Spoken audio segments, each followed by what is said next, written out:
안녕하세요. 한화에어로스페이스 이준원 상무입니다. 스페이스 허브 우주사업본부 내에서 발사체 사업부를 맡고 있습니다.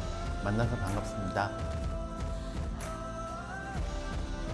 가장 중요한 전환점이 된 것은 일론 머스크의 스페이스X입니다.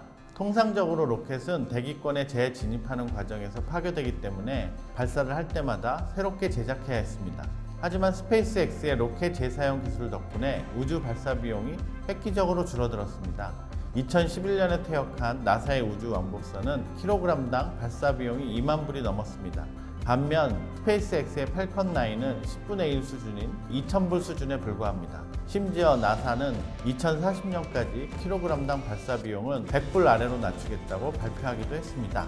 이러한 비용 하락은 기업의 투자 확대를 가져왔고 그동안 정부의 전유물로 여겨졌던 우주 개발에 민간의 참여가 대폭 확대되는 결과로 이루어졌습니다. 인류가 발사한 인공위성의 총 누적수는 작년에 10,000대를 돌파했는데 2020년 작년 한 해에만 1,000대가 넘는 인공위성이 발사됐습니다. 사업 비용이 낮아진 덕분에 기존의 항공우주 대기업들은 물론 참신한 아이디어로 무장한 벤처들이 여러 등장했고 이들의 창의력에 힘입어 우주를 무대로 한 산업 간 융합도 활발하게 진행되고 있습니다. 아쉽게도 아직 선진국들에 비하면 걸음마 수준입니다. 지난 4월 한국과학기술기획평가원에서 발간한 우주산업 보고서의 기술 격차 내용을 살펴보면 미국 대비 우리나라의 발사체 기술은 18년가량 뒤처져 있다고 합니다. 하지만 우주는 힘들다고 포기할 수 있는 산업이 아닙니다. 지리학적으로 중요한 위치에 있는 우리나라가 자국민의 안전을 보장하기 위해 확보해야 하는 핵심 기술입니다. 중동의 우주 불모지였던 UAE는 세계 5번째로 화성궤도 진입국이 되었습니다. 국내 기업 세트랙아이로부터 인공위성 제작 기술을 배운 뒤 겨우 10년 만입니다. 기업 간의 SCN 관계에서도 신생기업 블루오리진이 원청사가 되고 로키드 마틴, 보잉 등이 협력사로 참여하는 등 관계 역전이 빈번하게 벌어지고 있습니다. 우주는 이제 막 본격적으로 형성되고 있는 시장이기 때문에 아직 기술 표준이 존재하지 않아서 파괴적 혁신이 얼마든지 가능한 분야입니다. 우주 사업을 키우겠다는 정부의 의지와 산업계의 노력이 확고하면 우리에게도 충분히 승산이 있습니다. 최근 정부가 한미 정상회담을 통해 거둔 외교적 성과로 우리나라 우주산업의 역사에 새로운 장이 열렸습니다. 한미 미사일 지침이 종료됨으로써 발사체에 관련된 모든 기술적 제약이 사라진 것입니다. 아르테미스 약정에 참여함으로써 글로벌 우주 탐사 프로그램에 참여할 길이 열렸습니다. 현장의 기업인으로서 고무적인 것은 정부가 이러한 외교적 성과를 실질적인 성과로 이어가기 위해 총력을 다하고 있다는 점입니다. 또한 우주산업 클러스터를 조성하고 우주 분야 창업과 인력을 양성하겠다는 내용을 담은 우주개발진흥법이 발의를 앞두고 있습니다. 그동안 장관급이었던 국가우주위원회를 총리급으로 격상시켜 범부처 사무기구로 위상을 키우는 안도 거론되고 있고요. 우주 스타트업을 인큐베이팅해서 스타 기업으로 키우기 위한 지원책들도 검토 중입니다. 우주 산업은 진입 장벽이 높고 비용 회수 시간이 길기 때문에 산업이 자리를 잡을 때까지 정부의 역할이 매우 중요한 산업입니다. 스페이스X 등 미국의 유명 기업들도 나사와의 파트너십 없이 오늘의 위치에 오긴 어려웠을 것입니다. 그런 점에서 정부의 우주 산업에 대한 관심에 다시 한번 감사드리며 앞으로 저희 한화도 뉴스페이스 코리아를 위해 할 수 있는 제 역할에 최선을 다할 것입니다.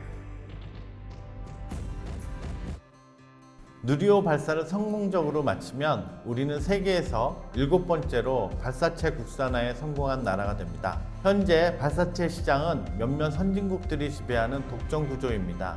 앞으로 우리나라가 저궤도를 시작으로 심우주까지 우주 개척에 나서려면 핵심 인프라인 발사체 국산화는 반드시 필요한 선결 과제이죠.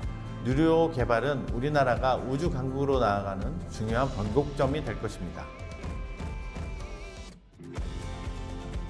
비록 시작은 늦었지만 우리나라 기업들이 가진 강점을 잘 살리면 우리도 충분히 경쟁력을 갖출 수 있다고 생각합니다. 일단 우리는 기계, 전자, 소재 등 우주산업 주변 기술의 수준이 세계 최고 수준이죠. 인공위성 분야에서도 독자적인 설계 및 운영 능력을 갖춘 몇 안 되는 나라 중 하나입니다. 누리호 발사를 계기로 그동안 버틀렉이었던 발사체 역량을 확보하고 앞으로 정부 리더십 아래 범국가적인 우주산업 로드맵을 구축해 뿔뿔이 흩어져 있는 우주산업 역량을 한 곳에 모으면 우리도 충분히 우주 선진국으로 도약할 수 있습니다. 발사체에 특정하여 말씀드리면 누리호 발사는 우리가 나아가야 할 여정의 끝이 아니라 시작입니다. 기술 국산화에 그치지 않고 더 나아가 보다 저렴한 경제성과 높은 신뢰성을 갖춘 발사체를 개발해 글로벌 경쟁력을 확보해야 합니다. 이제 단순히 우주에 다녀오는 것 자체에 의의를 두는 시대는 끝났습니다. 우주가 우주 개발에서 앞서 나가기 위해서는 더 저렴하고 효율적인 발사체 개발을 위한 끊임없는 기술 혁신이 필요합니다. 한화에어로스페이스는 국내 유일의 우주항공 엔진 전문 업체입니다. 최근 시제기를 선보인 KF-21 보라매의 엔진도 한화에어로스페이스가 개발하였으며 올 10월 발사를 앞둔 누리호의 액체 연료 엔진도 이곳 한화에어로스페이스 창원 사업장에서 조립되었습니다. 누리호에 장착되는 액체 로켓 75톤 엔진과 7톤 엔진의 제작을 저희 한화에어로스페이스가 맡아서 하고 있습니다. 액체 로켓 엔진은 짧은 연소 시간 동안 고온, 고압, 극저온 등 극한의 환경을 동시에 견뎌야 하기 때문에 연소 안정화, 내열 하품 기술 등을 복합 적용해야 하는 최첨단 기술이 집약체입니다. 저희 한화에어로스페이스는 항공기용 가스터빈을 영국 롤스로이스 등 글로벌 기업에 수출하며 쌓은 정밀 가공 기술과 첨단 고온 내열 소재 기술을 가지고 있습니다. 기존에 쌓아온 기술력으로 작년에 엔진 연소 시험을 성공적으로 마쳤고 이제 10월 최종 발사만을 남겨두고 있습니다. 우주 사업은 크게 발사체, 위성체, 지상체, 그리고 위성 서비스 사업으로 이루어집니다. 한화에어로스페이스와 주식회사 하나가 지닌 발사체 역량에 그룹 내 다른 계열사들이 위성체, 위성 서비스, 지상체 등의 역량을 더해 한화그룹은 우주산업 토탈 솔루션 역량을 강화하고 있습니다. 하지만 계열사들의 역량 간 시너지는 아쉬운 부분이 많았습니다.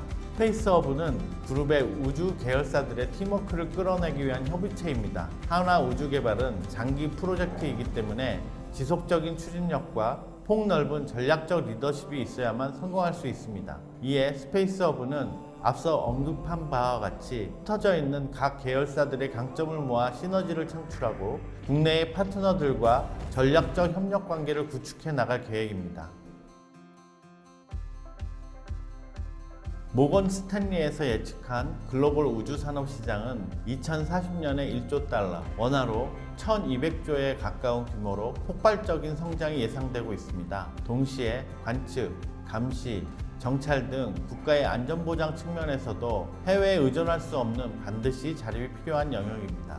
미래 먹거리로나 국가 안보 차원에서나 우주 산업 발전은 피할 수 없는 과제죠. 앞으로 저희는 국내뿐 아니라 해외 시장에서도 경쟁력 있는 민간 사업자로 성장하고 단순히 발사 제조에 그치는 것이 아니라 우주 발사체를 활용한 다양한 서비스 분야로 사업을 다각화해 나갈 것입니다.